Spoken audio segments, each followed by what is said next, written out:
حضرت سہل بن سعد ساعدی رضی اللہ تعالیٰ عنہ نے بیان کیا کہ ایک صاحب جو مالدار تھے رسول اللہ صلی اللہ علیہ وآلہ وسلم کے سامنے سے گزرے۔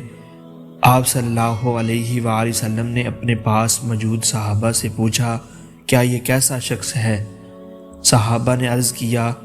کہ یہ اس لائق ہے کہ اگر یہ نکاح کا پیغام بھیجے تو اس سے نکاح کیا جائے، اگر کسی کی سفارش کرے تو اس کی سفارش قبول کی جائے، اگر کوئی بات کہے تو غور سے سنی جائے۔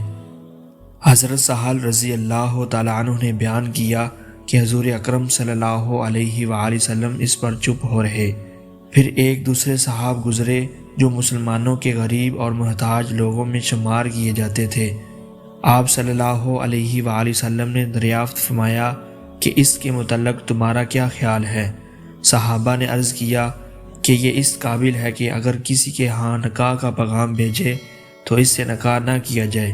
اگر کسی کی سفارش کرے تو اس کی سفارش قبول نہ کی جائے، اگر کوئی بات کہے تو اس کی بات نہ سنی جائے۔ آپ صلی اللہ علیہ وآلہ وسلم نے اس پر فرمایا، یہ شخص اکیلا پہلے شخص کی طرح دنیا بھر سے بہتر ہے۔ حضرت ابو ہریرہ رضی اللہ تعالی عنہ نے بیان کیا کہ نبی کریم صلی اللہ علیہ وآلہ وسلم نے فرمایا، عورت سے نکاح 4 چیزوں کی بنیاد پر کیا جاتا ہے، اس کے مال کی وجہ سے، اور اس کی خاندانی شرف کی وجہ سے، اور اس کی خوبصورتی کی وجہ سے، اور اس کے دین کی وجہ سے، اور تو دیندار عورت سے نکاح کر کے کامیابی حاصل کر، اگر ایسا نہ کرے تو تیرے ہاتھوں کو مٹی لگے گی، یعنی آخر میں تجھ کو ندامت ہوگی۔